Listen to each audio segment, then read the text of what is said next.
Simpson, and you're listening to People for People Radio, the voice of truth in Scotland.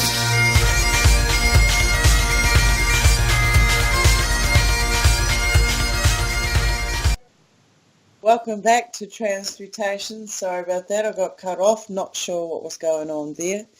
But we are Transmutations. I'm your host, Stone Hobbit, and we are on People for People Radio. You can find us on peopleforpeople.ning.com. Anyway, getting back to it, the subject is a shamanic journey. It's basically the knowledge that they've taken away from us over lifetimes of experiences, and it's there for everybody. It's a medicine. It's they turn around and program us into believing certain devices and certain plant life and so on. So many areas they've taken away from us. Recently sitting down, I've just gone through this massive change where I've moved from one place to another. And in doing so, everything that I have always talked about being and different areas that I've practiced have all come together into one area. Now, I've had a great connection with pine trees and pine needles, the information of the tree, the antenna of it, how it communicates, and it takes in all the information around it from the atmosphere and the ethers, because it's not just in the 3D dimension, it's also in ether dimensions. It's the densities around it, the different beings that we can't see interacting with it. It's an antenna. It gets all the information traveling through the airwaves. It's gathered it. It pushes it through its roots, through its liver system, and then its bloodstream, and then it pushes it into the ground where the roots are. The roots sending out that information into the soil, and at the same time also receiving all the information of the surrounding frequencies and vibrations on the land. So there's these two levels of dimensions coming together from the same plane into the antenna, which is the tree, which is the pine tree. Now the pine tree has, the pine needles are high in vitamin C, and the vitamin C is a medicine for us. It keeps us well. It keeps certain areas of our bodies fed. And when it's fed, it operates in a higher level. It lets out and produces a higher product, a higher chemical to feed the next organ within our bodies. So in saying that, when you watch the compounds of the citrus, of the vitamin C breaking down, it turns into tannin. Now for years the trees have been telling me these little bits of information. I would never claim to be a scientist of any sort. I'm an enthusiast. I get out there and, if something keeps reoccurring, I'll remember the information that I got previously, from that same subject. And then when I get to another level, I see that those other levels of information that I got to, I'm now reading more into. I'm breaking it down. I'm seeing the smaller structures to it. I'm seeing the frequency that it produces. Now, I'll tell you straight up, I'm bad with music. I cannot play music. You give me a drum or the earth, and I will dance.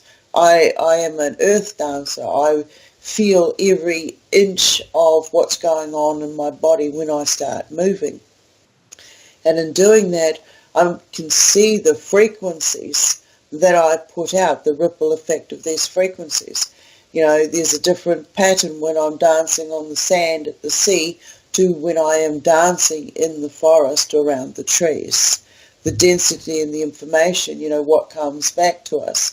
Now, going back to the pine tree, when it turns from vitamin C, it goes into tannin.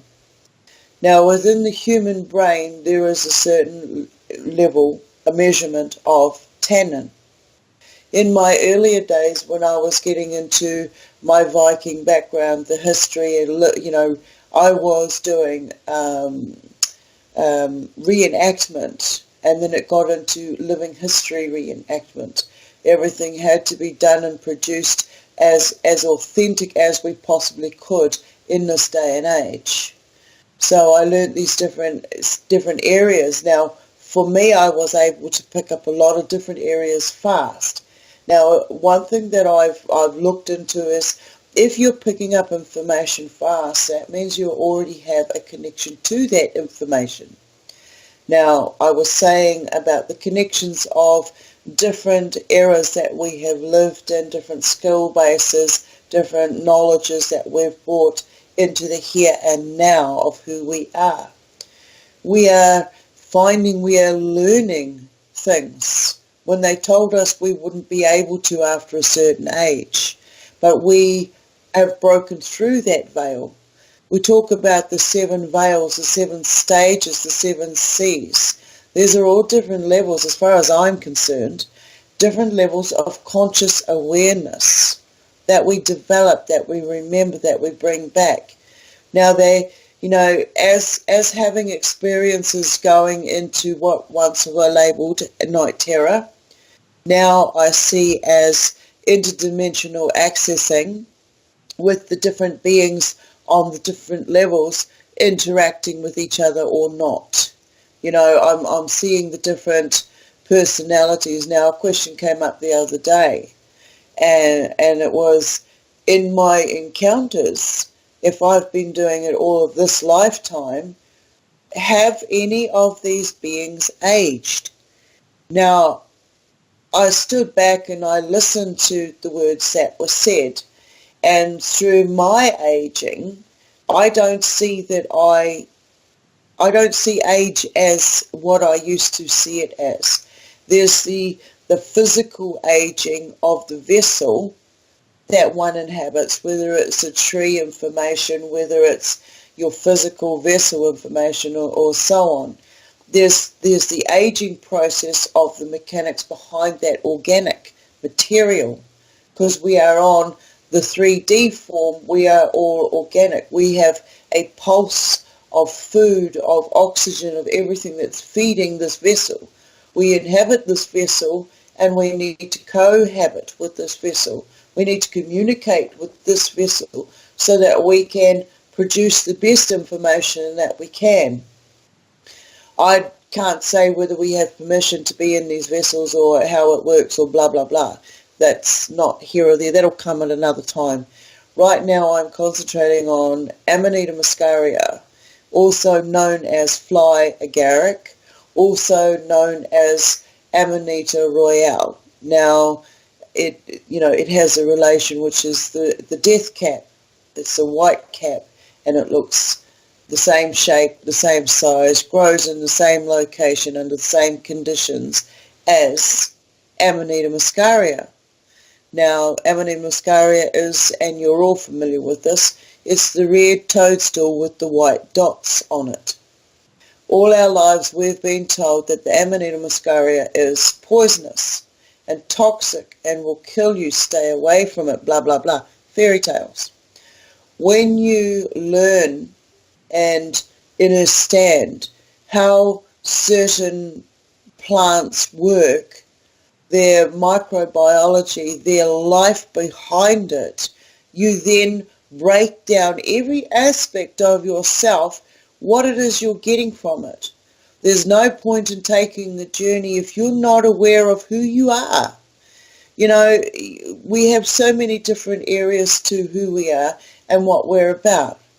Now, with the Amanita muscaria in the ancient times, it was processed through and broken down within the liver, heating to a certain temperature, breaking down the chemicals, and then coming out in your urine.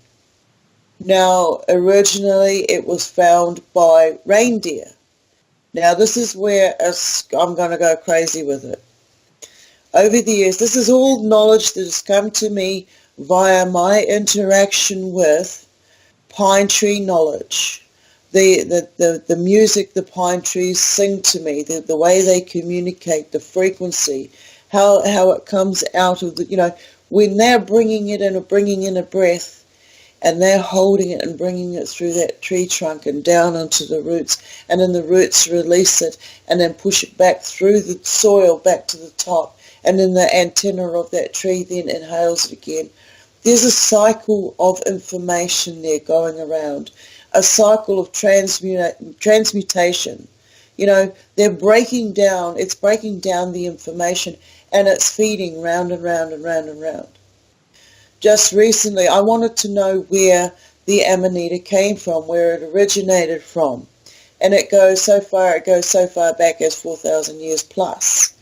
I'm looking at the different regions around the planet who have experienced Amanita muscaria, or otherwise known later on as Soma.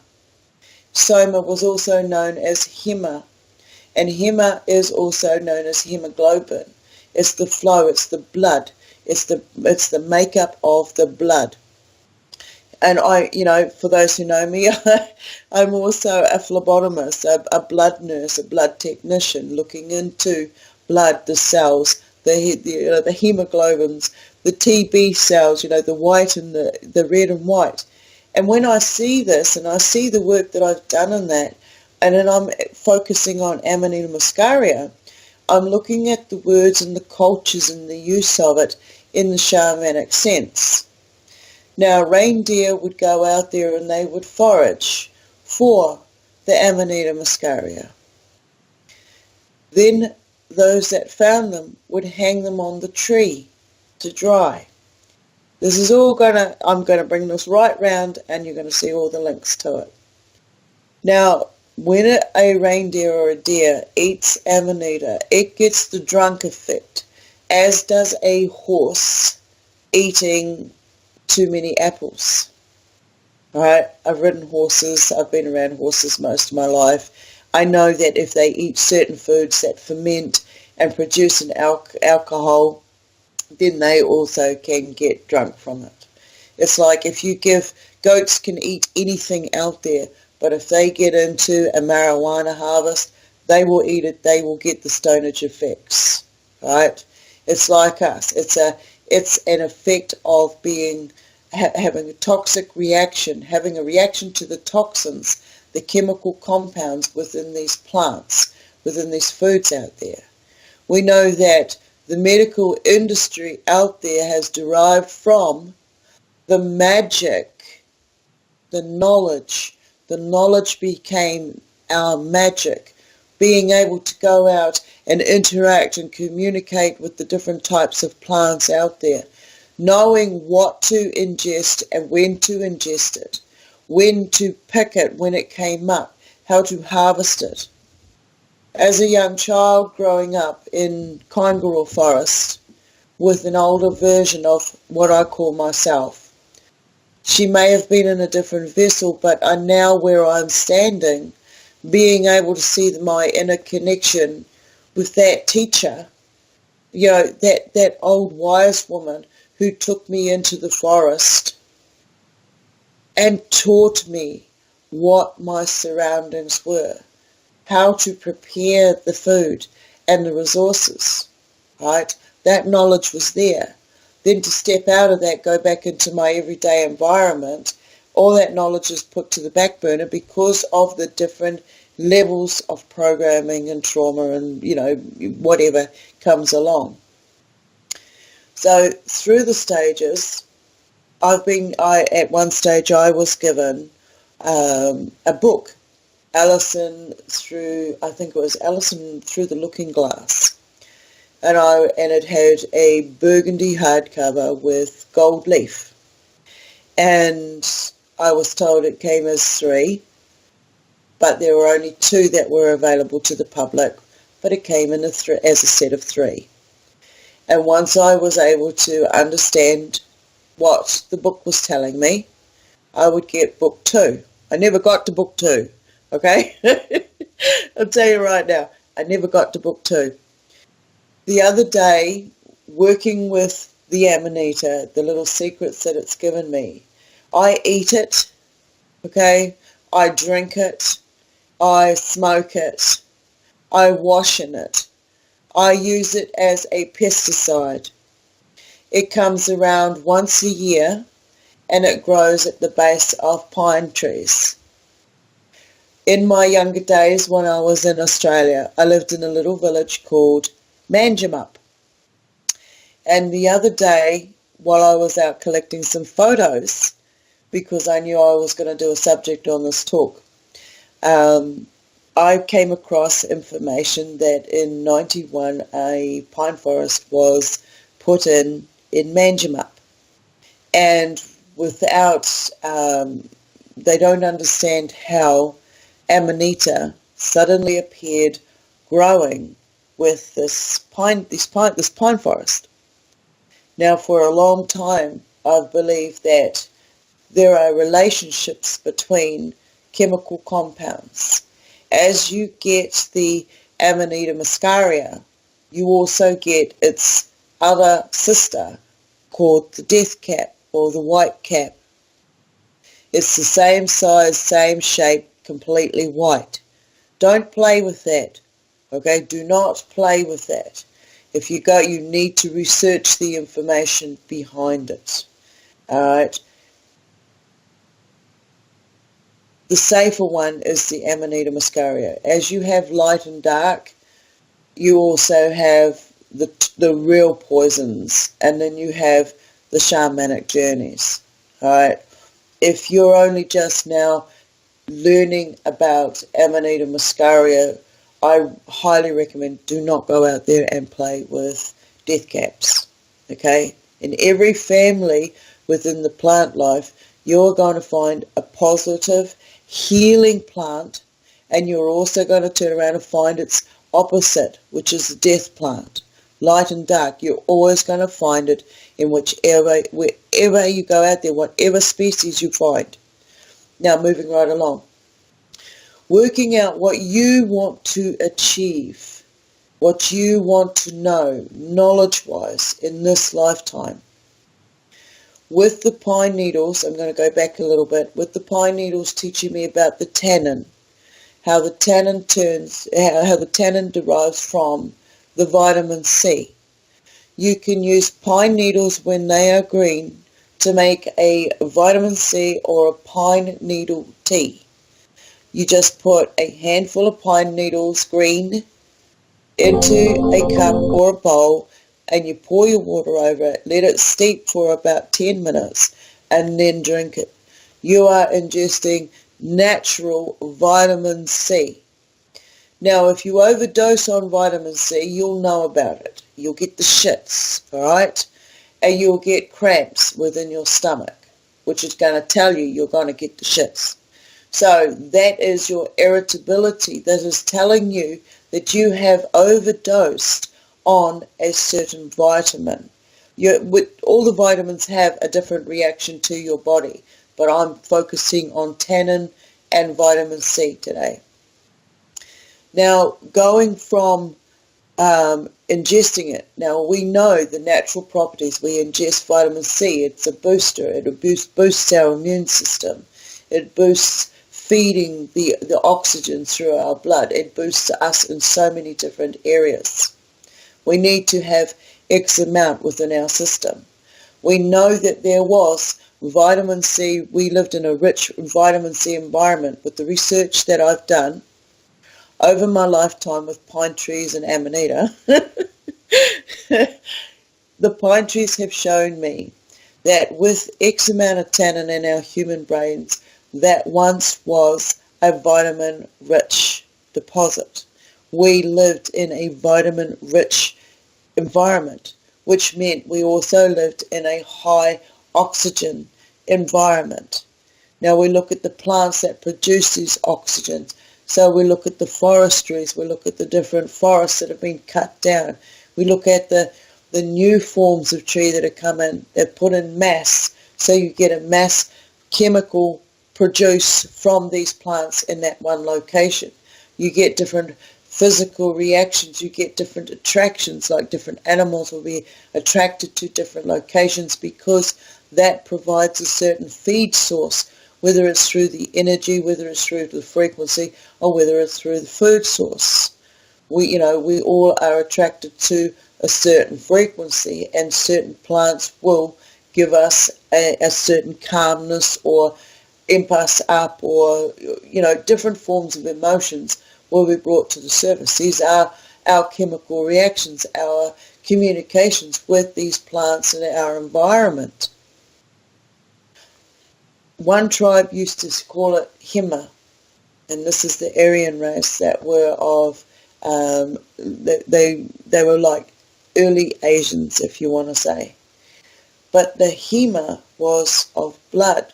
Now blood is of white and red cells.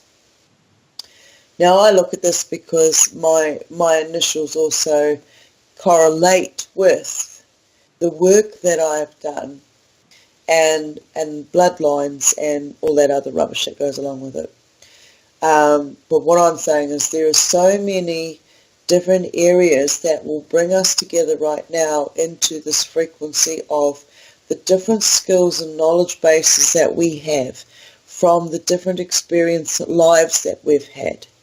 So if you're finding you're picking up knowledge and information faster, look at the areas that you're most drawn to, you're attracted to. You will find synchronicities right across the board. Now, for where I am, I'm in New Zealand, and I am in the middle of the North Island, towards the west side, facing Australia. Now, looking at the symbolic relationship between mushrooms, the root, the spores, the chemicals. So we're looking at the tannin derived from the vitamin C with the lack of oxygen, which takes us into who we are now. In my earlier days doing the reenactment, I took it to the extreme. Now this was before I went through my vegan stage. I had been raised on many different farms. I've been raised in, on the edge of the sea where we had family members harvesting the sea. We went out on the boat, we got to know what the sea was like, how it felt. The other side of the family were hunters and gatherers. So in doing that, I got to see and experience both sides of the hunter-gatherer-collector.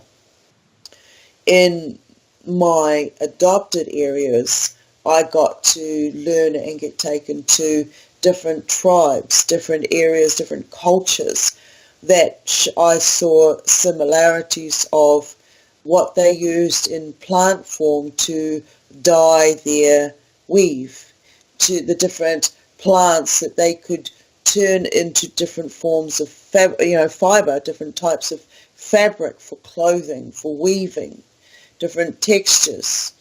When I'm seeing myself going through this lifetime, this physical lifetime, I get to see all the stages that I was attracted to and the reasons behind it, being able to break down whether it was actually my attraction to it or whether it was something that I was getting an energy pulse from another being there who was teaching it to me. Now, when you go on, there's so many layers. When you manage to get through the layers, we see things differently around us. Now, I might sound like a crazy person, but I really don't care anymore. The journey that I have gone through, I have removed the layers that have kept me in stuck states. Keeping me in a stuck state was their job. Their job to not allow me my knowledges, the information that I've had through the lifetimes. All right, they want to keep me on a level because I can produce a certain chemical. I can feed a certain, whatever is out there by keeping me in these stuck states, physically and mentally. I've broken out of the mental structures that they've put in place. I can see how the system operates, how it needs a certain level of feed from you to operate, how you can work within the system rules, but still maintain your level of learning, going out there and being able to practice your learning, your skills. There's always a lot of distractions around us. We don't realise it. When you start spending time on your own, you start to appreciate that time with yourself. Then you start to crave it, okay? Yes, for me, I spent 2 years basically living on my own for the first time in my entirety of life. Now, all my life I've been running away from different traumatic states.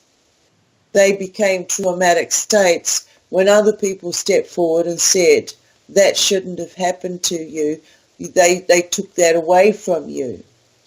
The stages of not being aware of what it was that they took away, but having somebody tell you that somebody's taken something from you, you question it over and over again. You spend a lifetime questioning what it was that somebody took away from you. Then you start realizing the knowledge, everything that I learned, I've had to unlearn, because none of the information out there that they have given me has done anything to better myself or the situation that I've ever been in. The work has come from myself doing it, putting myself out there, breaking this bone or getting a scar from this area, bringing back that information.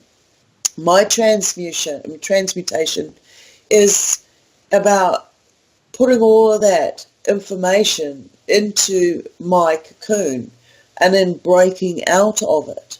Now, I have to also be careful of the words I use and the descriptions, because they all do come from the programmings that I've learned.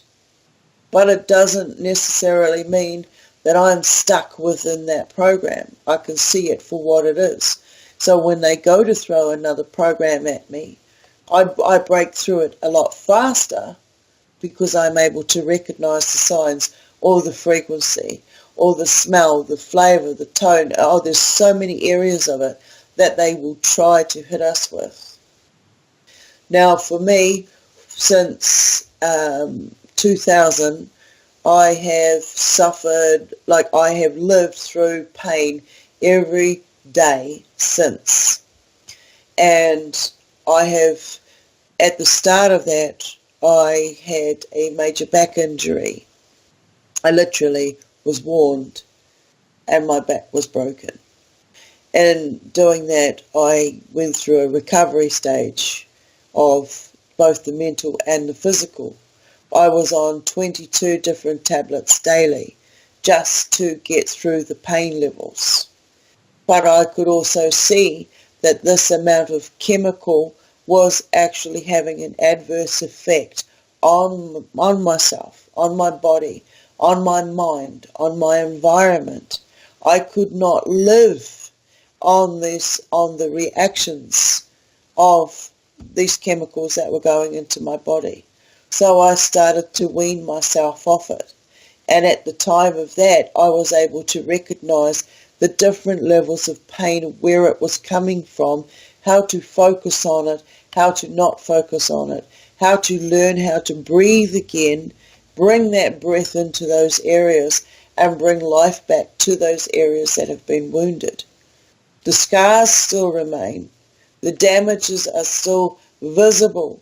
But in doing so, I have learned how to know and be able to read the pain signals that come in, be able to adjust myself or change my food groups or change my activity, up it or less, or take a rest, be able to warm certain locations of my body so I don't suffer from the magnitude of what I used to. In doing that, I've also looked at the different forms of medication out there and where they've derived from.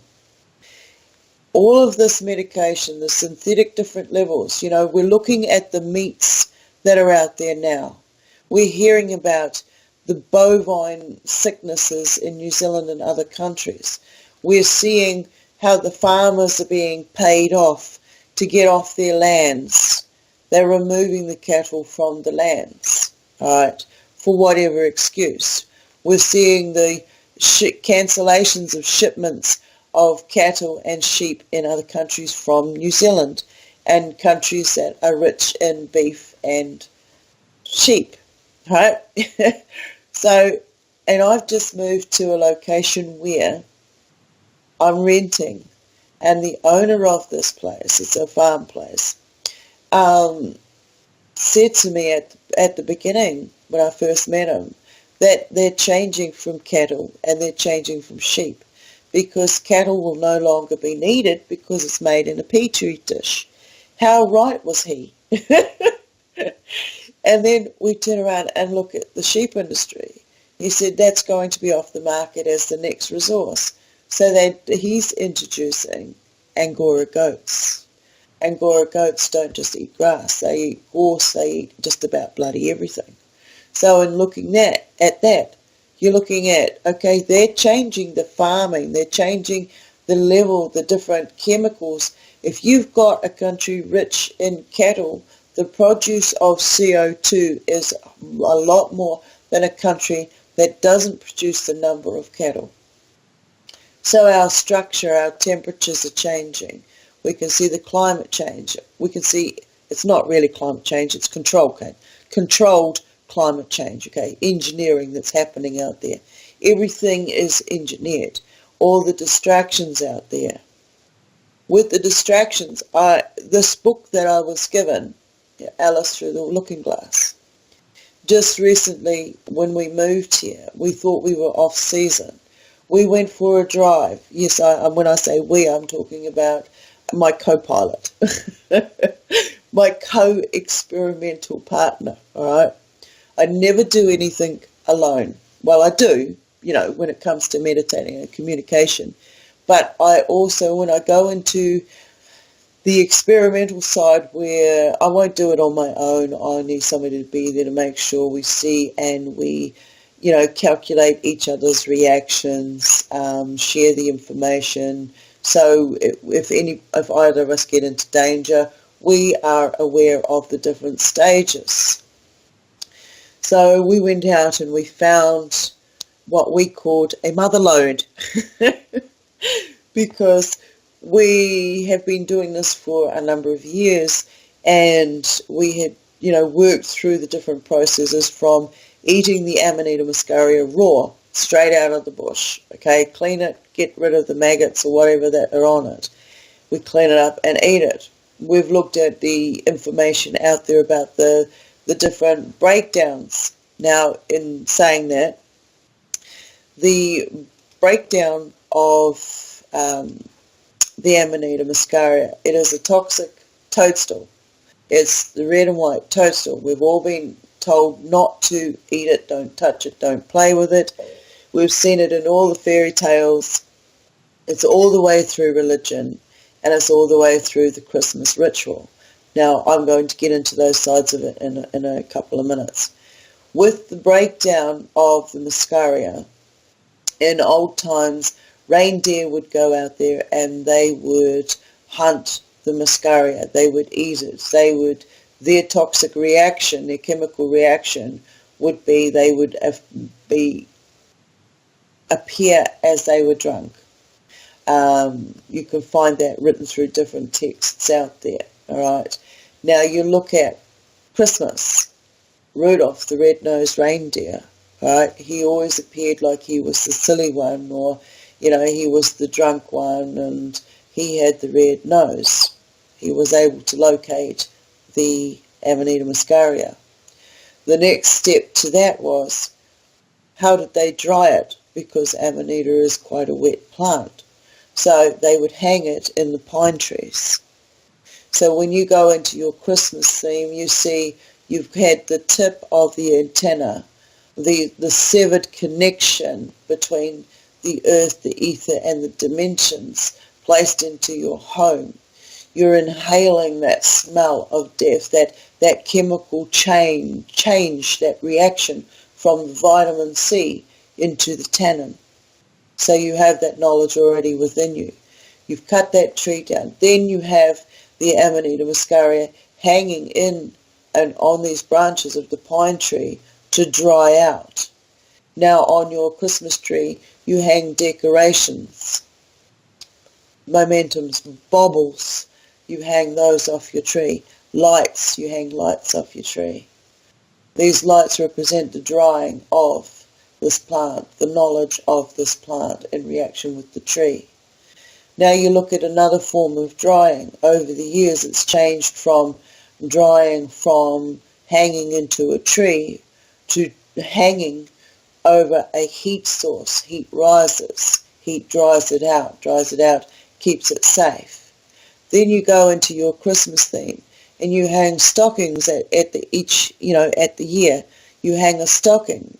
The stocking was then filled, while this was actually like a cheesecloth hanging over the hearth, so the heat of the fire dried the amanita. The next part of the Christmas theme is, what do you put down by the tree for Santa? You put down milk and you put down biscuits.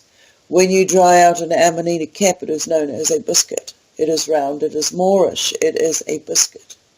One of the neurotoxins that they use, neutralizers for toxins that they use is milk, or milk thistle, alright, the milk of the thistle. That will settle the stomach because of the reaction in your stomach. It's ibotanic acid changing. Okay, you are the muscimel is a product of decarbolization. Okay, loxation. You're breaking it down. You're breaking down the acid in the actual Amanita muscaria, okay, otherwise known as Soma. I'm just going to call it Soma from now on. So you're breaking down the chemicals within your system with heat, the heat of your body, the heat of the fermentation going through your filtration of your liver. As is in the deer will eat this. It will go through their liver. Then they are put back into the shed and their urine is collected. This urine has already been filtered through the liver, therefore it's safe enough for the human to ingest and have a shamanic journey or dimensional journeys. It can bring clarity. Now, I've eaten this for years. I've eaten it raw. I've gone through the different stages. When I ate it raw, I didn't notice too much of an effect, whether I have an immunity that has come, the information of an immunity that has come with me through my lifetimes or what, I'm not sure. Still working on all of this stuff.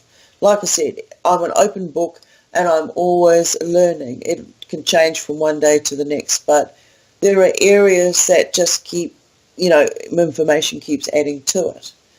So when you see 101 synchronicities pointing you in one direction, you have to look at it. You've got to take that step. It's trying to tell you, bloody wake up. It's right in front of you. So anyway, getting back to it. I have gone through the process of being able to ingest raw, knowing that it didn't really do anything for me, but also being aware that my reaction will be totally different to somebody else's out there, So I have to take the steps and the procedures to make sure that it is safe for whomever is around me. If I'm not in that room at that time and somebody else comes in and tries to help themselves to a brew that I've mixed up or a broth or a batch of food that I've stewed, then I have to be aware that my food, my alchemy, is not going to cause illness for somebody else. I have been able to see what people's reactions are when they have an allergic reaction to a different chemical within a food source, a plant base. We have different reactions, and it can build up over time. If you ingest one form all your life, you're only going to go two ways. You're either going to be able to continue having that and need more because you're addicted to it, because your body is used to it stays alive basically because of that product, or the opposite. Okay, you build up an intolerance to it. Your body no longer wants it in its system. Don't force it within that system. You have to be able to recognize your body.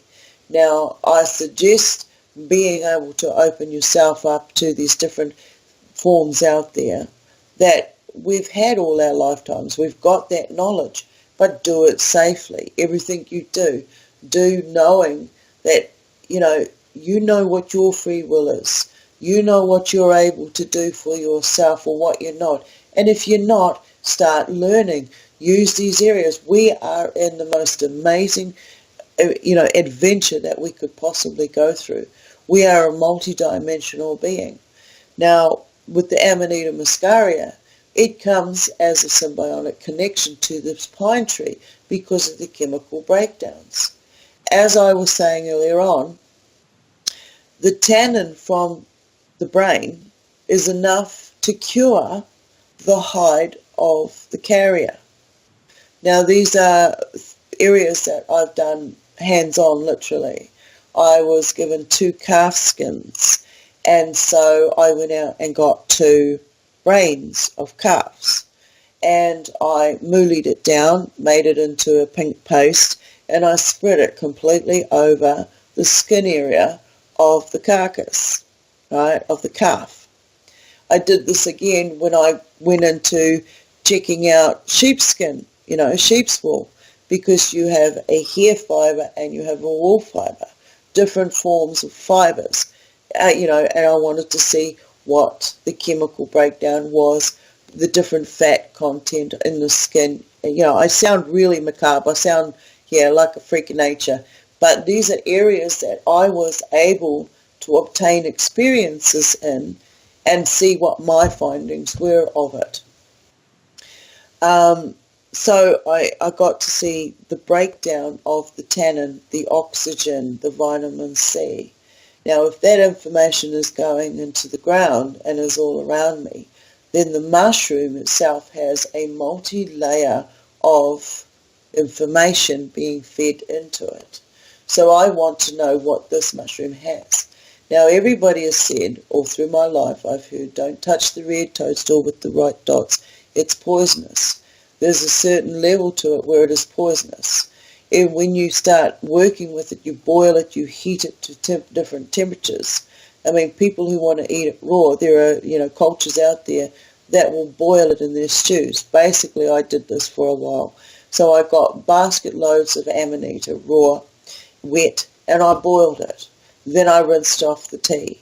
Then I boiled it again, and I rinsed off the tea. I did this. Each boil stage took 20 minutes, so I boiled it for 20 minutes, removed the liquid, put clean liquid in, boiled it again, removed the liquid, and did this a couple of times. I did about 3 times. After that, I was able to eat the entirety of the mushroom. I was able to add other vegetables to this mushroom. There were absolutely no side effects. It's just a soluble. It's just a fibre there. It's just food source. So you can eat it as a food source, mixed in stews and so forth.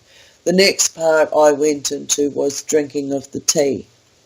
Now, I didn't notice too much of it. I'm very cautious in my quantity of intake because, I'm self-taught. I don't have teachers around me telling me how much to ingest, how much not to ingest.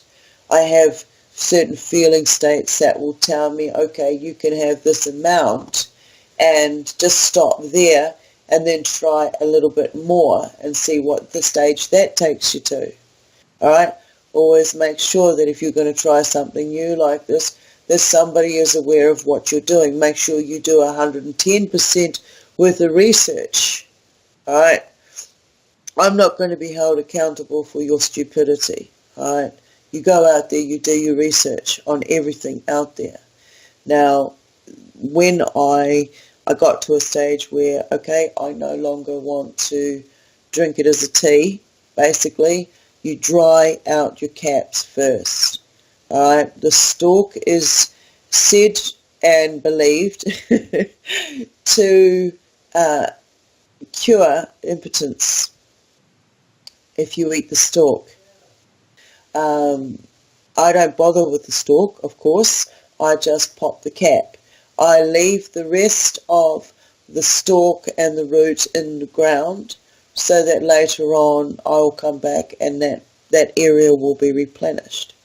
This time I've noticed, and I will say this because it is, I don't know what the importance is just yet, but it will show itself.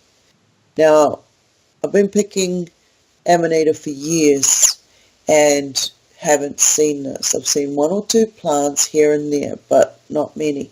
This year, almost around every pine tree, every area that I was picking Amanita, there was a comfrey plant. Now, comfrey is another medicine. It has absolute, I'll get into a topic on comfrey another time. So I'm seeing that there is a lot of medicinal plants showing themselves at the moment.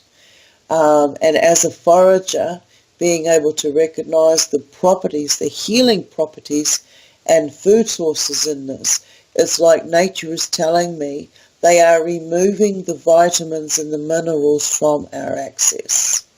But nature is making sure that it provides it in abundance. But if you're not aware of what it is that's right in front of you, then you have lost that opportunity. So now is the time to go, oh, that looks like a new plant. I haven't seen that before. What is it? Go identify it. Start learning, breaking down what the medicine properties are of it, what the good things are and the bad things. Don't just go and read one little write-up on the information. Go and do your research, all right? And keep doing your research. Don't stop. A weed is only a weed because one's limitation of information. Go out there and find what is in this plant. We are plant eaters, all right? You want to focus on the vegetable. I mean, if you want to focus on the meats and hunting, and that's another topic. But we are organic species. We are built up of plant. You know, you go out there and you want to eat a cow, you want to eat a sheep, and blah, blah, blah, blah, whatever. They focus on plants to produce themselves into that shape. All right. They had to eat plants to be able to maintain that meat form. All right, same as us. We need to eat both meat and plants to maintain this vessel, this construct. All right, going back into the spiritual side of this. I got to the stage where I hung my Amanita by the fireplace and it dried out. I tried to dry it out inside the oven. I've done all sorts of different areas of trying to dry it out, thinking that I had achieved that area. Okay, yes, I did it by the fireplace. It dried out fantastically.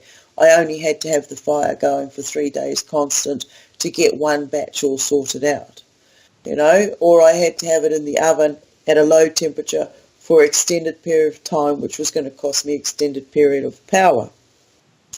So that took me into looking at the old ways of drying it. Now, we had been drying it in a bag above our fireplace to start with, and that worked.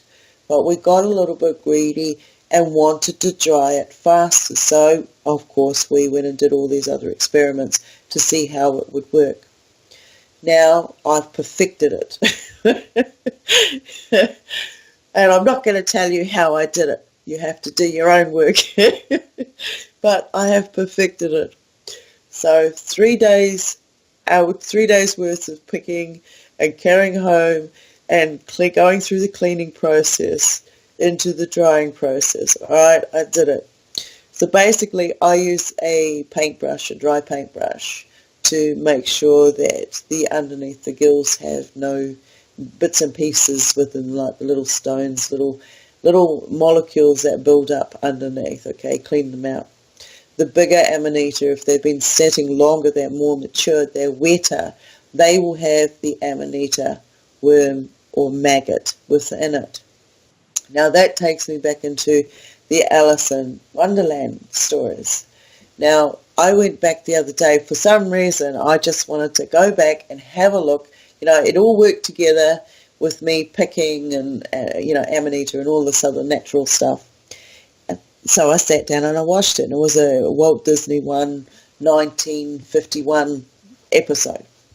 And I was blown away because I remember certain areas that was in the book that I was given in this actual cartoon. Now I was shocked because there were words jumping out at me left, right and centre. And the information that I was seeing was, the programming was so strong, all right? Okay, Alice fell through time. Now, Amanita for me it gives you clarity. Depending on the amount that you take, me personally, if I take a 1 gram cap, for instance, dried out, and it's 1 gram, I can take a quarter of that cap and absolutely have no pains, be pain-free for the whole day. It lasts me 10 hours. Now, I've done marijuana in the past and it helps. It works to a certain level. But that fades off after a certain amount of time, whereas a quarter of one of these gives me pain-free for the whole day, right? Going into the nighttime. Nighttime, it gives me very acute, rememberable dreams. I can remember the details within the dream and write it down the next day. It's, in some cases, it's like I can see what the future day is going to present to me in the different areas. So then I prepare myself. So today, for instance, last night's impressions that I got, which were the early hours of the morning, which are the best time for this information to come in, because of the alignment through our axis, the darkest, the quietest time, when we are going through the eye of that needle, as so called. In my younger days, I survived a pretty fierce cyclone that was in Western Australia. It just completely destroyed our home. There was nothing left, and we had to live in the garage until they rebuilt our home. So the whole village had been completely turned to dust, literally. And at one point, we were told we were in the eye of the storm, and we weren't to speak. We weren't to make any sound, because we will direct the storm by doing that. Now, these are some of the information in the stories, legends, that the Aboriginal people from that location had told us. You know, you've got to think about, you've got a white group of people coming into a, indigenous group's area, and they don't know the landscape, they don't know the information. And then the natives know the information, and they shared the information, even though there was a big price to pay and nothing was fair, but we're not talking about that today. They showed that what the eye of the storm was and how it reacts to noise. And I saw this through the practices of yelling at a whirly-whirly, which is a mini tornado or cyclone, whatever you want to call it. And these whirly-whirlies would come up the street or at a group of people, and they would get up and they would yell at it, because as far as the Aboriginals were concerned, the whirly-whirly was a demon coming to take their belongings. So they would yell at it. They couldn't throw anything at it because it would throw it back at them. So they would yell at it, they would shout at it, forcing that feeling, that vibration, that frequency, which would change its direction. And so being in the eye of this cyclone showed me the structure and the forces of it. So in the early hours of the morning, because I'm also able to see the dimensions, when the dimensions change around me, when they move across the planet, because they're always, all these dimensions are moving right across the planet like waves, and we get to feel it, we get to sense it through the different levels of frequency. one ear will be a high pitch while the other one you can't hear anything out of it. It's like a dull, it's a drone. It's like all of a sudden there's this dullness. I see that as myself with the dimension crossing my path, or the wave crossing my path, and I'm just going into it and it hasn't quite got through the other side of me. So I'm hearing the silence on one side and the high pitch on the other side as it comes through. It's myself getting in tune with the frequencies coming across. Now, in the early hours of the morning, when people are experiencing a lot of their paranormal activities or fear dream states and so on and so on, there's this calmness about the planet, because we're all sleeping. We're in this sleep state, REM state. Okay, we're in this quiet down state. We can wake up at any stage throughout it and so on, but this, when we're at the same frequency, when this half of the planet is on that same frequency of sleep frequency, it doesn't matter if there's a handful of people here or there that are awake. If you think about the connections of the frequencies of people beside each other all lying down, it's like a mass ritual. Whether you want to believe it or not, we're connected. We share information. Today I might have a thought over here and think it's my own thought, when somebody else on the other side or another corner will have the same thought, and you'll think, oh my God, how did they get my thought? How did it, we are transmitting our thoughts. There are different energies and different lanes of information flowing back and forth. We're working on different dimensions. We could be interacting with that person who somehow picked up on my thought. There are different levels that are within our capabilities. Like, for me, telepathy is on different layers. It's not just mind-to-mind communication. There's also physical and different areas of the physicality. Feeling states, emotional states. How is it that you can feel all upset and there's forms of energy in this area, and your friend in another country is picking up on the same sensations and stuff, and yet neither of you have communicated of what's going on, yet you're still feeling in connection on that level. We make all these different connections throughout the different dimensional works that we do, the different learnings and information that come in. Now I'm going to get back on track. Now, with the Amanita, I take about a quarter of it, and that's 10 hours of pain-free. I'm able to run around and do things. I can still feel the areas where the pain is generated from. And yes, pain is letting us know that there is something not quite right with a certain part of us, and we need to find a way to correct it. So in doing that, I'm not just ignoring what's going on. I already know what's going on within my vessel, and I know what I need to have to be able to maintain my everyday activities and be able to make sure that I'm not creating any form of damage or further damage to the locations that are telling me that there is something not quite right in my physicality. Now, I'm not going to get into what's going on in my body and why I'm in pain here and there, but I understand what is going on, and I can't change it. It's just the process of who I am and the stage of my physical life.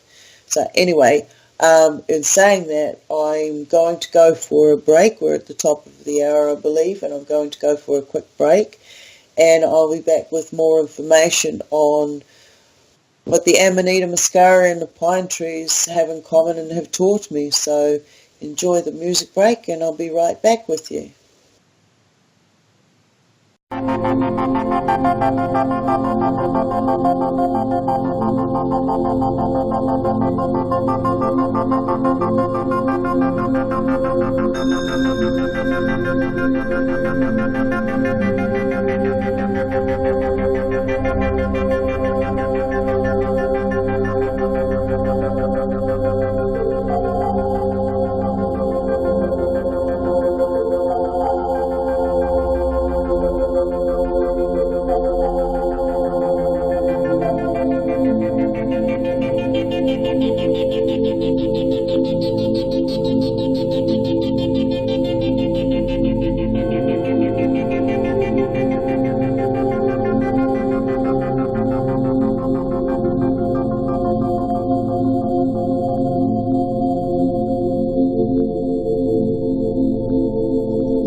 I'm sorry, but I don't want to be an emperor. Welcome back to the second hour, I should say, of Transmutations. I'm your host, Stone Hobbit, and we are live on People for People Radio. You can find us at peopleforpeople.ning.com. So I'm on the topic of Amanita muscaria, otherwise known as fly agaric. There are a lot of different names. I personally enjoy Soma. Different frequencies, different healing properties. So as I was getting to it, I've just recently got back into going into my natural alchemy side. I talk and communicate with the plants, and they tell me what I can do to how to prep them, how to prepare them, how to ingest them, knowing what the effects are going to be and what areas they're going to work for me, and what the negatives are should we go down the wrong path with it. So in that subject, I'm talking about the Amanita muscaria, which is like the red-capped toadstool with the white dots on it. You can find this usually coming into the colder mornings, the colder part of winter, the early part of winter, end of autumn going into winter, in pine forests. For me, I see that they have a symbiotic relationship with the pine tree, being produced by the different forms of knowledges and the chemical change between the vitamin C into tannin. Basically, vitamin C having the breakdown of oxygen going into tannin. Tannin also being found in our brain and in the brains of other animals, and seeing what tannin has the capabilities of doing, also being able to see the knowledges that have been produced via vitamin C. Knowing the knowledges and the connections of how a pine tree is both the antenna of the airways and also the depths of the ground beneath us. So the different dimensions coming together. So when I'm picking an Amanita, I'm giving my thanks to where the knowledges have come from, and that I promise to prepare this in the best possible way so that the connection between the information and the preparation and me then taking it into myself, eating it, consuming it, so then I am taking in that information. I am transmuting that information. I'm translating it, and it's giving me more information into the different areas of both my surroundings, what's happening on this dimension and the other dimensions around me.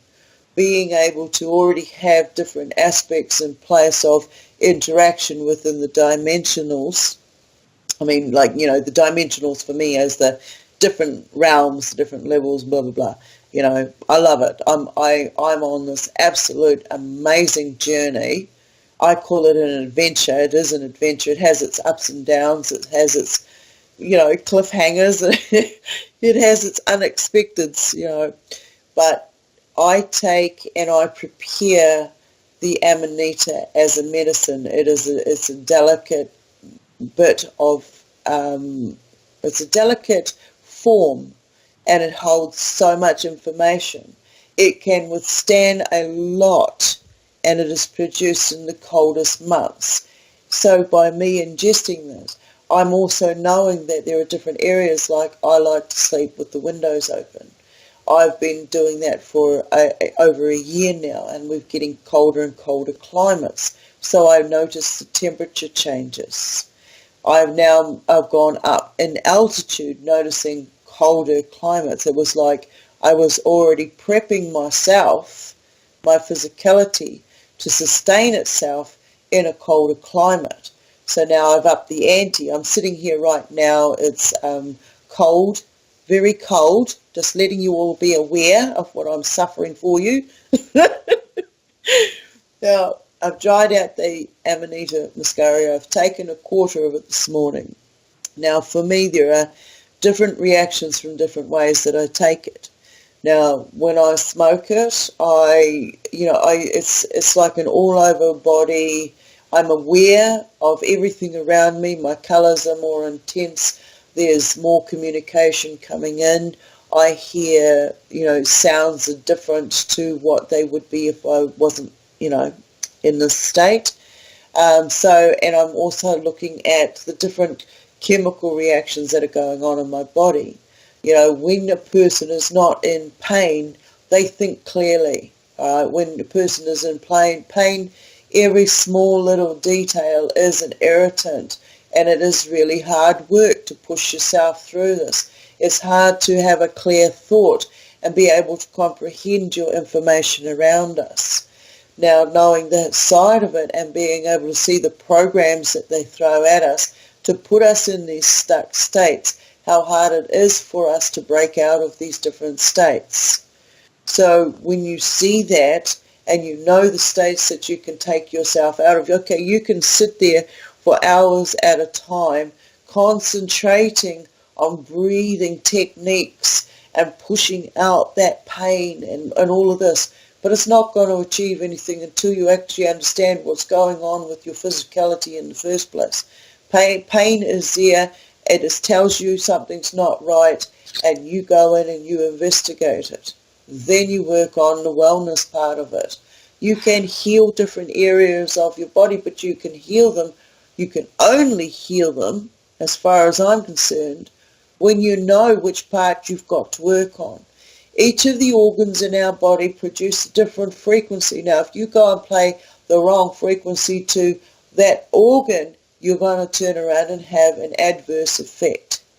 So when you start understanding how all of these organs play a different frequency or have a different tune or let out a different vibration, when they're all working in harmony, that frequency works together. It actually increases the output of that frequency, that energy. It comes together, it molds together. At the moment, most of our body functions are working like a magnet, push me, pull you scenarios. going to go back into the Allison I think it's through the Looking Glass. I'm bad with names, but you put it in front of me and I can tell you the difference. Now, going through this the other day, I could not watch the whole thing because I was shell-shocked. I read this story when I was a kid, and the story that I read was a little bit different, but all the information was in there. Watching the way that Walt Disney had put it together, I felt like a complete idiot for not seeing this information sooner. One of the rules that they put out there is they have to put the information right in front of us. Now, this movie was made in 1951, before my time. And I was given the book, this was like 10 years before, it's more than 10 years before, but then I was given this book around my 10th birthday. There was a lot of ritual going on in different locations around the world around this period of history for me. And in this book, it breaks down like you've got some sort of goose or duck kind of creature. I forgot what it is. And he's dressed as an admiral. Now, through the stages, I learnt about maritime and admiralty law, and he was dressed as a captain of a boat on the sea, right? And I started seeing all the different creatures that were used in the propaganda of this show. I saw the admiralty, I saw how the admiral had gotten the cook or the carpenter to turn around and build things and do the work. And he found the clams under the sea. The clams are all dressed as children. This dodo bird, there you go, it came back to me, see? The dodo bird went there and it enticed these young out of the bed, literally, they're clams in a bed. They were enticed out of their bed.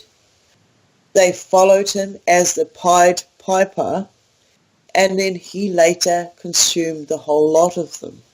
He invited them to tea and consumed the whole lot of them.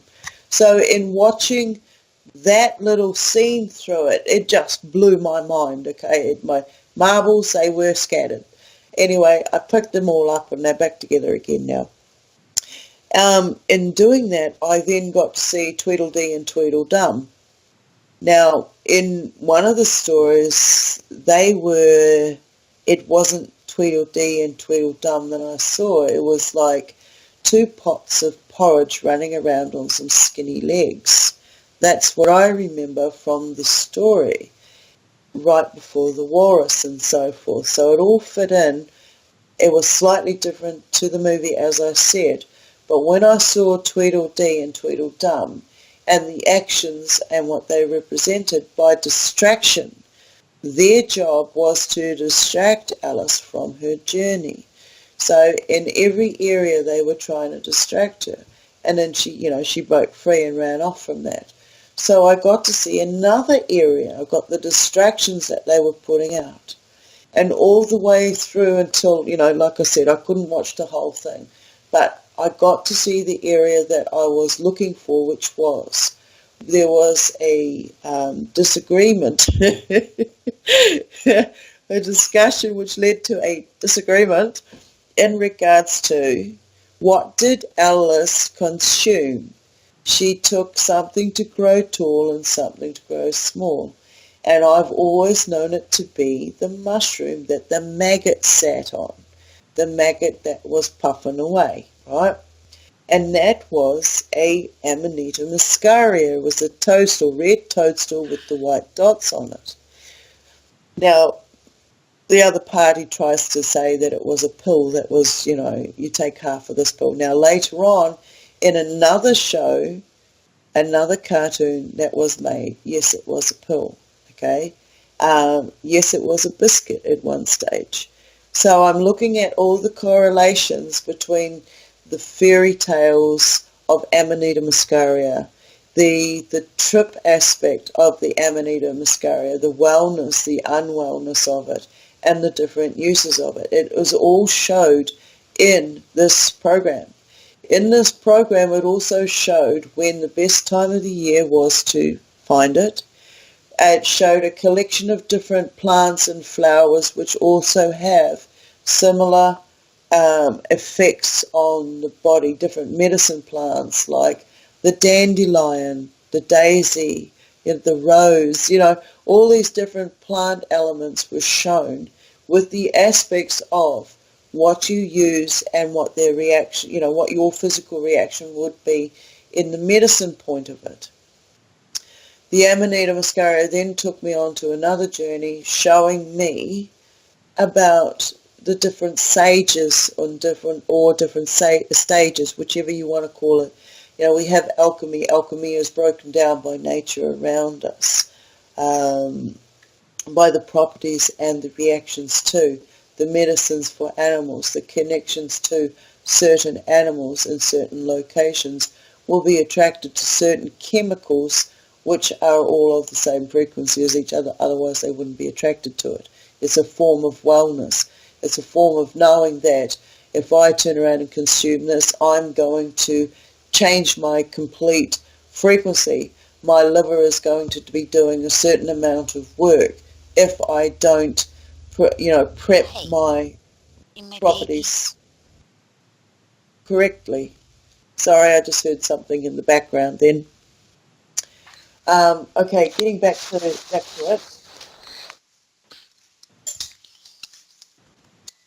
Not sure. Okay. All right, let's have a look at this. Okay.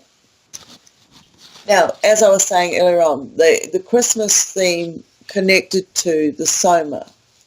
If you look at the toadstool, you can find it's recorded through the Vegas. It's recorded through different medieval texts on Adam and Eve. I've put some pictures up within People for People Radio under photos. If you take a look, when you bite into a raw amanita, you get, it's red on the outside, white on the inside.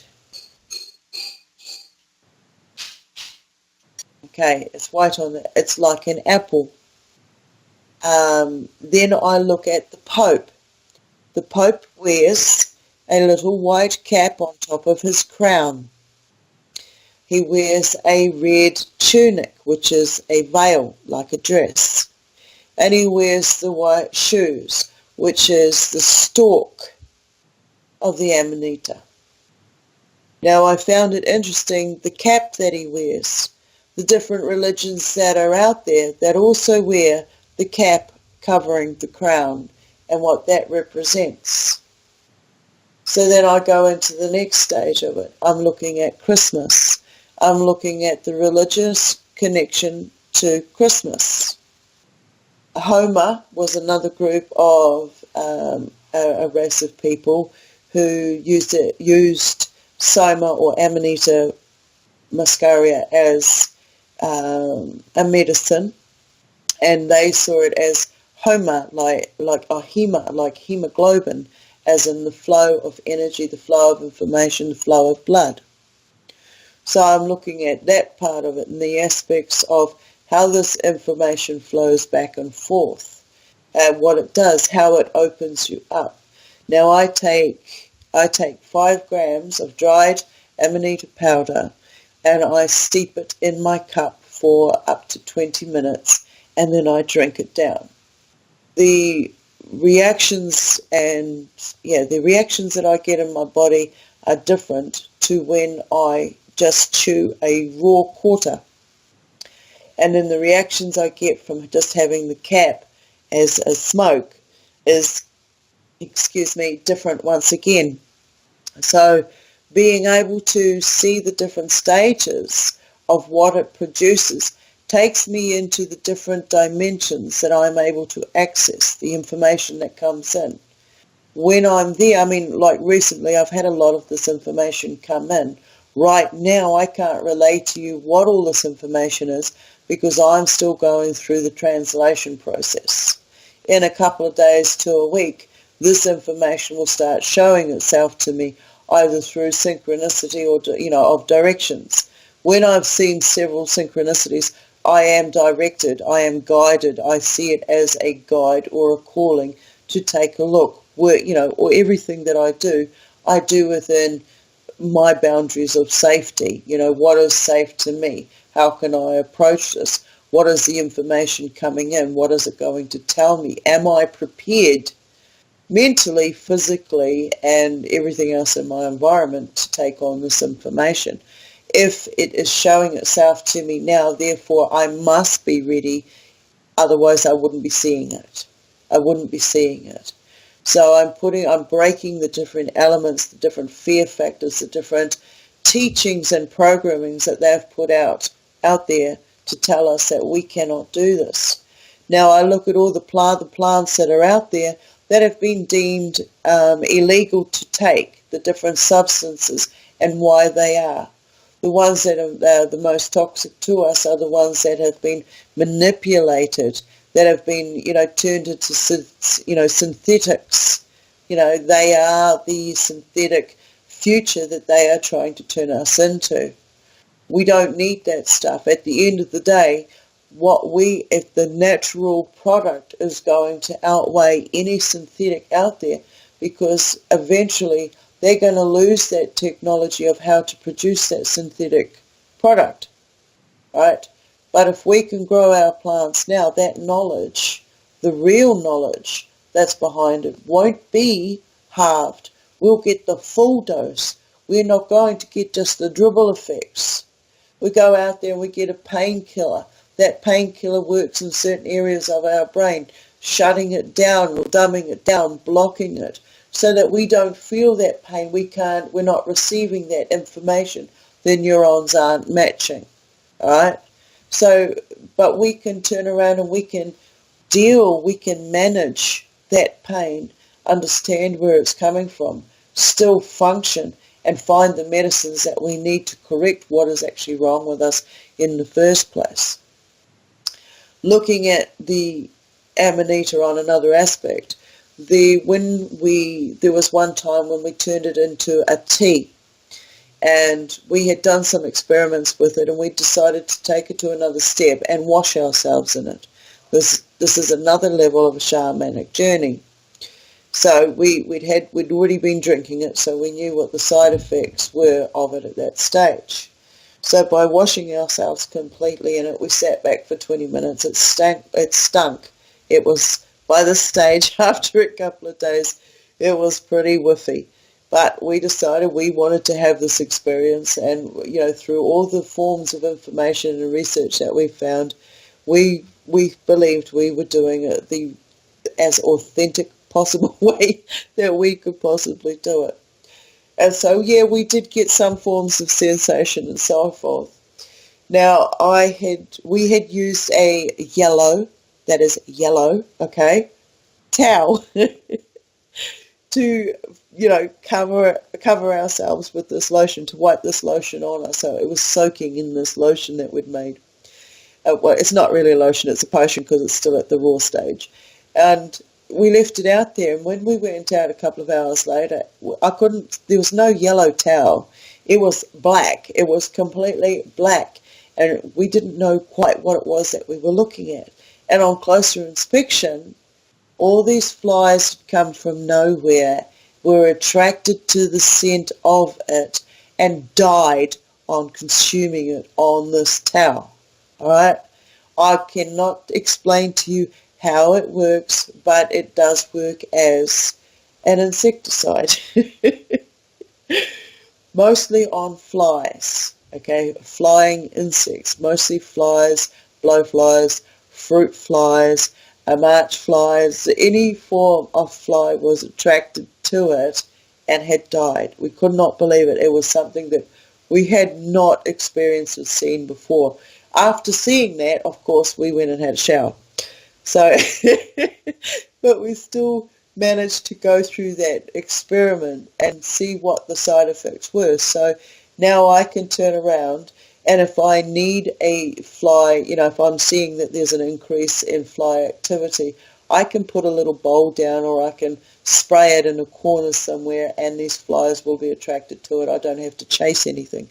Yeah, I know that sounds really weird. I'm killing stuff. Now, we do that. This is just what we do. But it is a natural deterrent should we need it, all right? So, in moving right along, yeah, I'm a baddie. Moving right along, that's all right. I save ants. I try really hard. There's an aspect of me that will go through areas where, oh no, I can't kill that. I've got to let that free, blah, blah, blah. And then there's an area that's like, I've had enough. I've warned you. You're not going to go. You've got to move. You're destroying my brain cells. So that's what I do. I remove them. Moving right along. On the spiritual aspect, I got down to the point where I understood what the Muscaria was doing to me, what it was teaching me. I've had no real ill effects. When you first start off taking it, if you take too much and you're not in tune with yourself, you can't read the signs, you will overdose on it. The worst, I haven't heard of any major deaths on it. I've heard of people poisoning themselves, going into hallucinogenic, states, and passing out. Now, with full recovery, they may appear to have seizures and stomach problems and, this sort of thing, and liver problems, pain in the liver area, because it's the liver that does the work to filter out the toxins within it. This is where we get the effects from. It's a poison state. Any reaction that we have to foods, and we're attracted to different foods, it's the different chemical breakdowns. We're being poisoned. We're poisoning ourselves with the foods that we ingest, and the reactions to the foods, whether you like something more or not, is just a chemical reaction. Whether you want to just label everything as a toxic shock reaction, that's up to you. I get pleasure from food. I get pleasure from aromas. I get pleasure from feeling the different textures of the skins. These are all information that's going into my different senses. Now, going back to the shaman side of it, through the experiences, the more you take, the different effects you're going to get. Attune yourself by taking small amounts first. Now, I'm not telling you to go out there and do it. I'm telling you, if you're going to do it, do your research first. For those who have done their work and are doing the work in this area, I'm just trying to explain to you there are easier ways to go about producing this effect without ill effect, being aware of the different dangers of this so that you know how to read the signs. This is not the only food out there that does it. I don't touch magic mushrooms as shrooms per se, because they're like crazy children, okay? They're like crazy children. You get all sorts of different effects from different strands of them, or even if they're in the same family and same bunch and you pick them, you're going to get a crazy effect. That's uncontrollable. But with the Amanita muscaria, Soma, you can control the effects that you want to take. For me, I get a clarity, I get a level of clarity. I can still function and operate everything. The only thing that I don't do and I won't do is drive on any form of intoxicant. I think that's just crazy, that's just stupidity. For me, it's about, okay, if I'm going to do it, I'll do it in a certain location. With the Amanita muscaria, I won't drive on it, but I know that I'm fully capable of driving on it. I like to put it in my different foods, different elements, but it depends on who's with me at that particular time.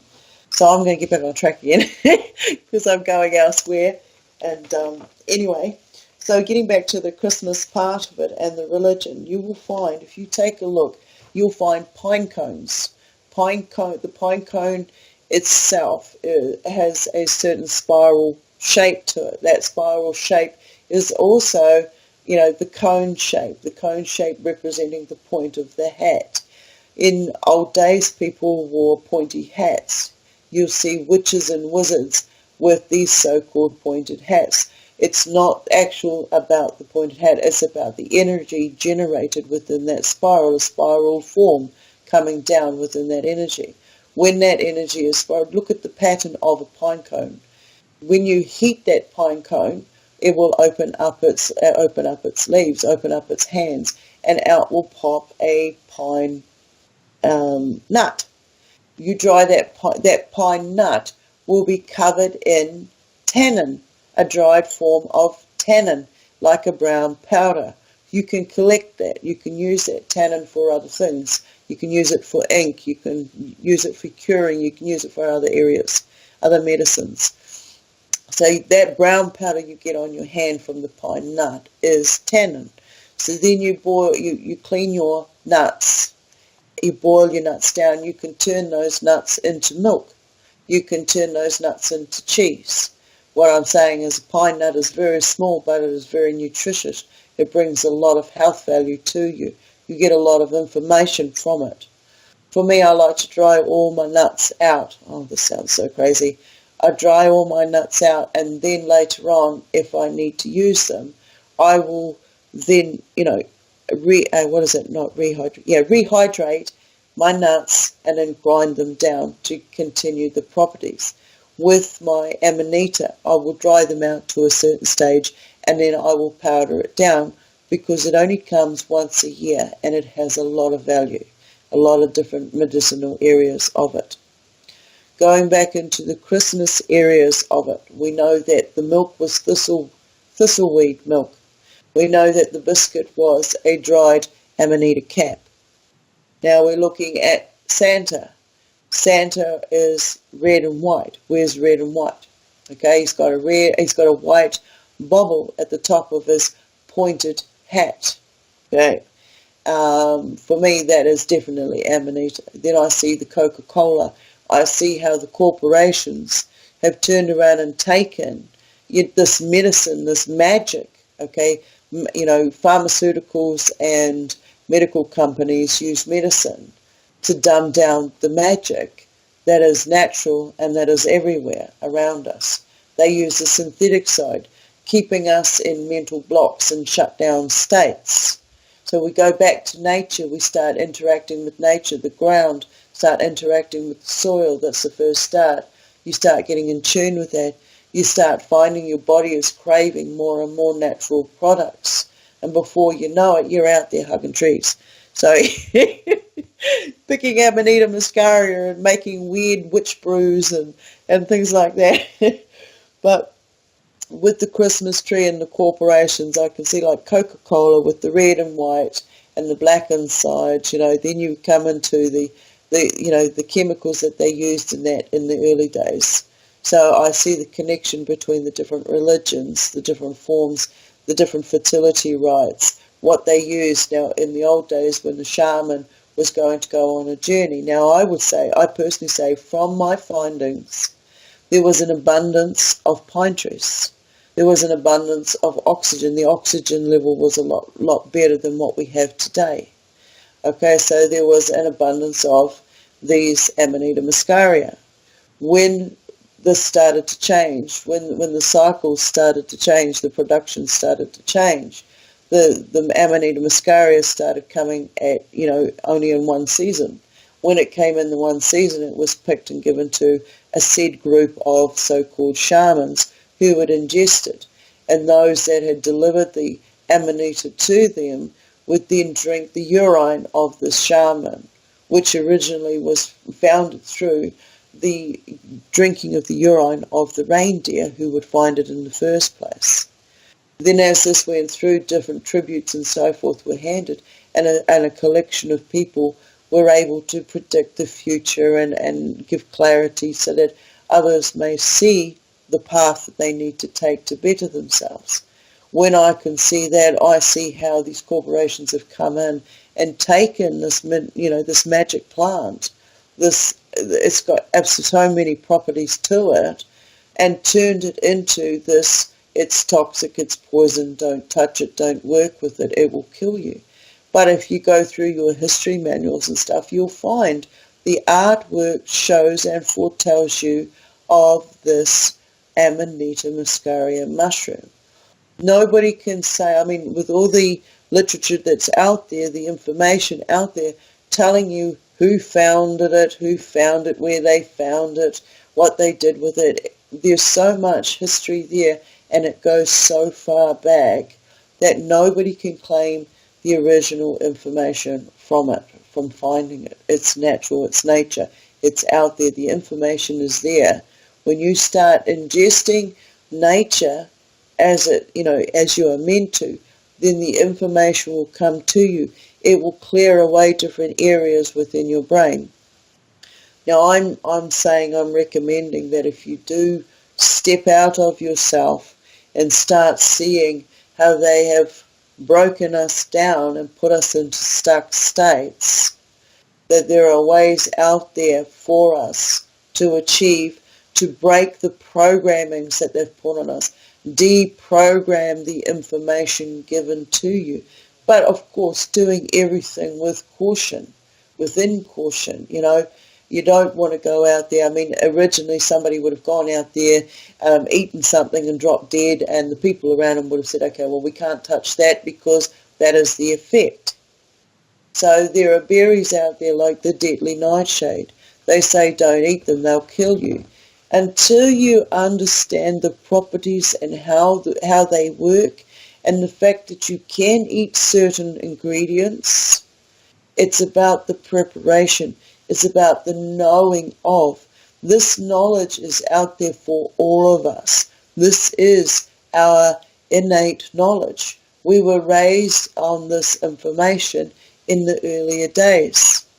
They've separated us from the fire, the hearth, from sharing the information, from sharing the stories, the wellness. If you can imagine, if you take yourself back and sit around that fire, you'll see the groups of people of different ages communicating about the different changes of their bodies, the different changes in the field, the different changes above them in the heavens, the changes within the animals, how the animals talk together, how they communicate with the people, the hunting, the rituals. They've taken that away from us. They removed it from us, our abilities to obtain. Just as they're out there and they are taking away the rights. They're taking away our rights to clean water, clean air, security. Everything that they have promised that they will provide for us was already being provided for us through our ancestry, through our knowledges. And generation after generation they have come in and they have manipulated everything around us to hold us back. Experiment with yourself. Make sure that you listen to, like when you go out there, I mean, you're going to make a meal and you're going to eat this, this, and this. So you've got a sandwich. You've got bread that has been manipulated. You've got wheat that has been ground down. You've lost that information. Is it white bread? Is it brown bread? Look at the different stages that has had to go through to produce that. It's produced food. It's produced. Then they turn around. It's manufactured in mass now. They've taken out the real ingredients. We're eating bread that is not real flour, is not real grain, okay? The grain has been manipulated in the first place. But the bread is not even bread. Yesterday I went to the supermarket and I had always said, when I see certain things that have been removed from the shelves, that is a timestamp for me to start upping it in different areas, getting my bug out bag ready, getting my water sorted, sorting out my first aid kit, knowing the different natural remedies of my environment. I'm a true believer that in every environment that we live in, that environment provides us with the medicines that we need. If a pine tree can stand there and grow and get all of this information, and without any seed or any information, boom, that Amanita muscaria mushroom grows from within the debris from that tree, and there's information there. That information has been brought down so that we can consume it, so that we can do different, have different information coming into us. I can't see anybody going out there chopping down a tree and then eating the tree, okay? But I can see you going out there and making a vitamin C rich tea, which will boost your immunity, your immune system, which will feed you, which will open up the blockages within your system, which will open up different areas within your brain that you haven't been able to operate because your brain was used to having X amount of oxygen flowing through it, X amount of vitamin C flowing through it. That's been taken away from you. Those different areas have been dumbed down. You're not getting all that firing you used to get. So our bodies produce what we're meant to, what we're meant to have to feed the other organs. But in doing that, we also need to ingest that information. We can't just keep it at once. It'll stagnate if you don't feed yourself the right information. You are like that flow of water out there, that current. It's information that comes into you.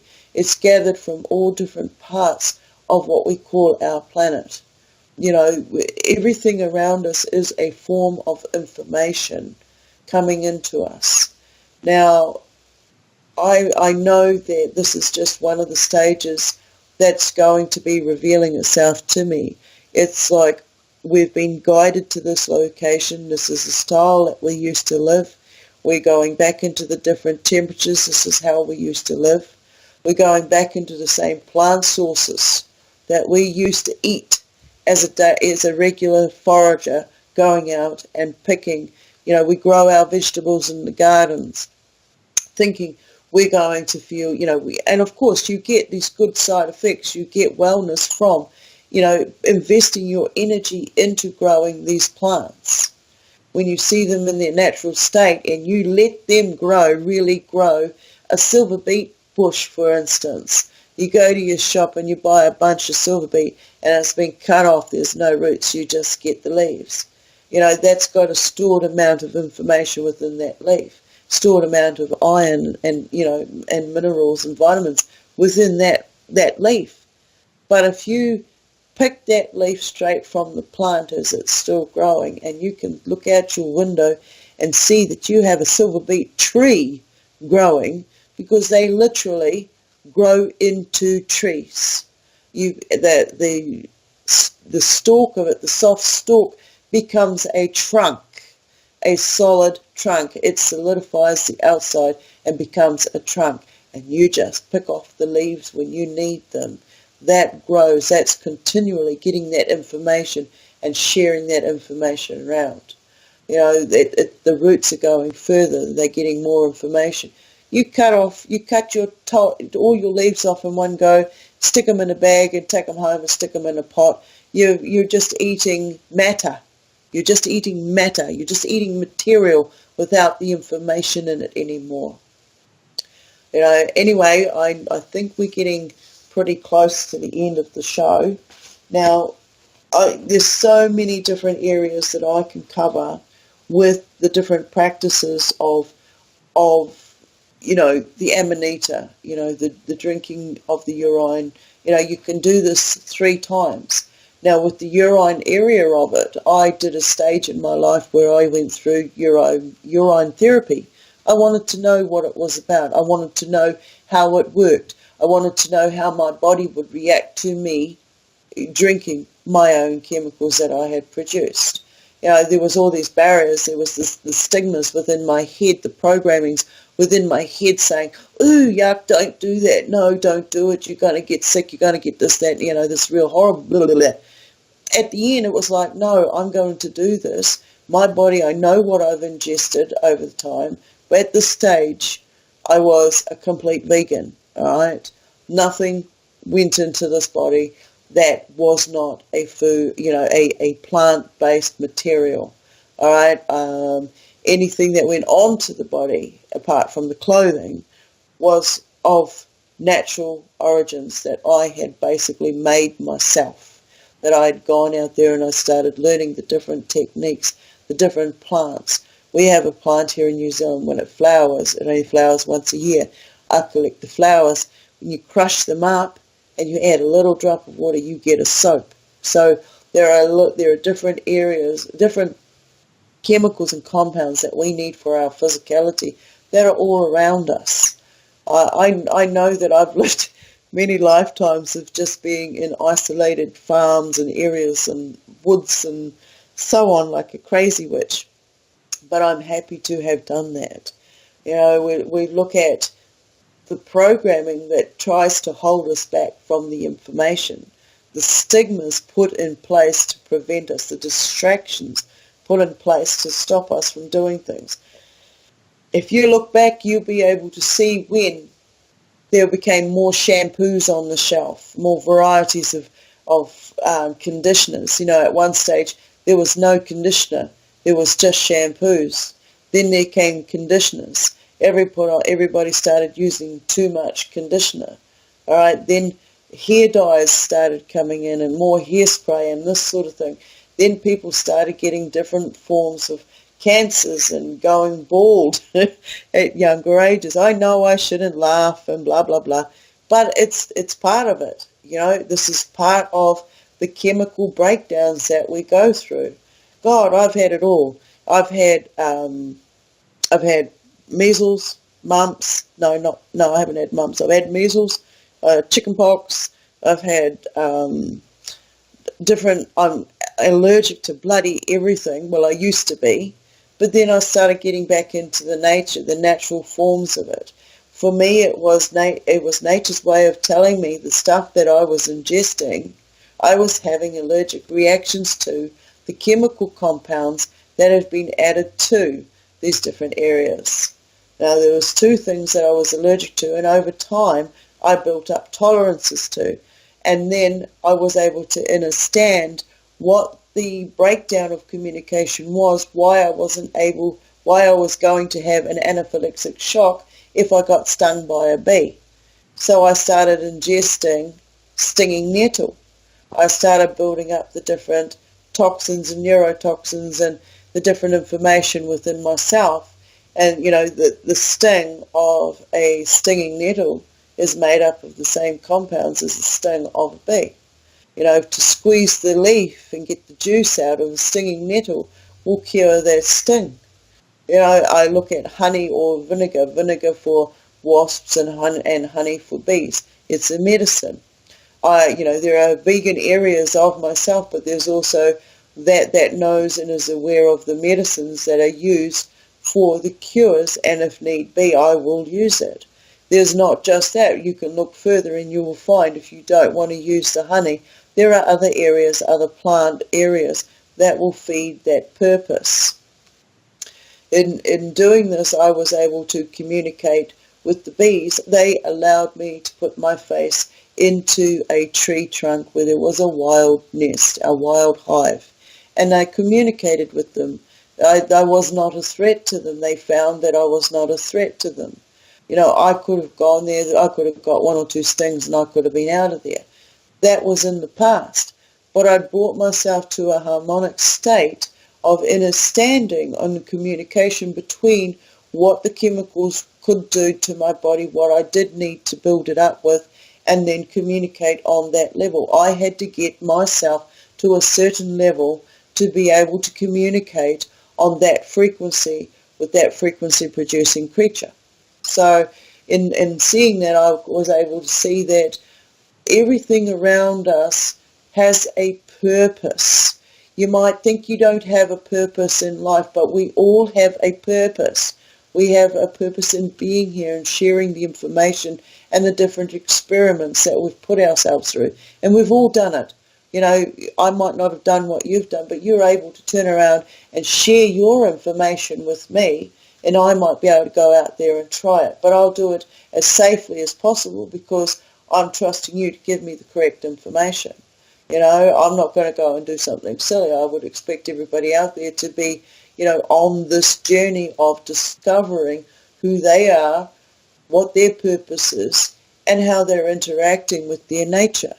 Well, we know it is getting harder because they're burning down our bushes. They're burning down that knowledge. They're severing it from our connection. They're taking it away from us yet again. It doesn't, it's going to get to a stage where it doesn't matter how much information and stuff they take away from us. We've got that information, and that's going to be the threat to them, as it is right now, a threat to them, that this information is there, this information is coming. There are a lot of changes that are taking place within different structures of religion, different areas of corporate programming. Okay, we've just had Easter.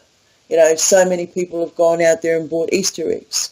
Who owns the chocolate? Nestle. Who owns these companies? What are the chemicals that they're putting in chocolate to make you feel the way that you feel?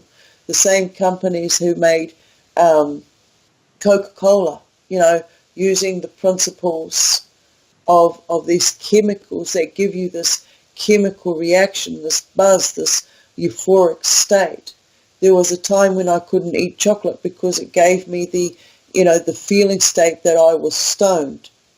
Now I could relate that to other areas of my life, and now where I'm at, because I know what it is to be stoned. I know what it is to have those chemical reactions going through my system. So I can see where the areas of eating chocolate was causing those effects in the first place. Being able to change that around, being able to remove those certain chemicals from that chocolate, make my own, know where the seed comes from, grow my own seed. Now, if anybody out there tells you you can't grow something, well, that's up to you. Are you going to go and grow it, or are you not going to grow it? One of the biggest problems that we have as a human is when they turn around and tell us, no, you can't do something, we straight away go into a form of reverse psychology. We have to do it. We have to investigate it. Whether you go, whatever reason you decide to say, yeah, you made me do it because you said I couldn't do it. Well, you did it, and what did you learn from it? What are the lessons that you got from going against what somebody else told you to do? Did you get that burned hand when you were told that the element is going to be hot? I sure did. Anyway, in saying that, be careful with the experiments that you do out there, but be aware that everything is out there for a reason. Everything that they've told us that we can't do, there are certain elements that we can do. All the stories and information, for me, for the fairy tales are handing down information from the past. They don't want you to know it as the truth. They don't want you to go out there and experiment with it. They'll break down all the information, put it right in front of you. So when I sat down and watched Alice through the looking glass and saw all these different aspects, I was able to relate them to different stages in my life and in the family situation situations that I have been in, that I have encountered. And I was very surprised to see the earlier Walt Disney was doing this programming, this subliminal programming all the way back then when they were saying they weren't doing subliminal messages. Now we look at the cartoons of today and see how much they have changed. So if you, for instance, go out and watch Alice in Wonderland, right, or Alice in Through the Looking Glass, 1951, and then turn around and go and watch the recent Alice in Wonderland, you'll notice the differences. And these differences, to me, have shown themselves as the political challenges, the different areas of the different governments out there represented by the different new characters that they have added in. There's a form of politics, a form of governance, a form of authority and direction that they're leading everybody to believe, to follow. Even if you don't believe that you are, interested in something in one area, you'll find that the program has already been laid through your childhood, going against our full awareness. But anyway, that's another subject. I hope you've enjoyed the show. Please be safe in your endeavours out there. Enjoy all the journeys that you take. And remember, you do have a purpose. We're all interacting with one another. We're all on this crazy game, and be well in everything that you do. You are a light energy of knowledge. You truly are. And what you get from it is up to you. You are the translator. You are the portal. You are the receiver and sender of this information. All right. So in saying that, have a great day, have a great week, and I will probably catch you on my Friday, your Thursday, on the round table with other great hosts. Thanks everybody for coming into the chat room. You all make this possible, all of you. We're all in this together. I'm not going to get into the hairy-fairy side of it, but, there is so much more to this Amanita, and I could just go on for hours. Okay, my ending sentence will be, look at Santa, for instance. He's a gnome. Gnomes can, change their size, go in and out of chimneys, eat Amanita biscuits and thistle milk. They can invade your home. Look at the fairy folk. Just look at the similarities that go on between the, children's characters, the gnomes, all sorts.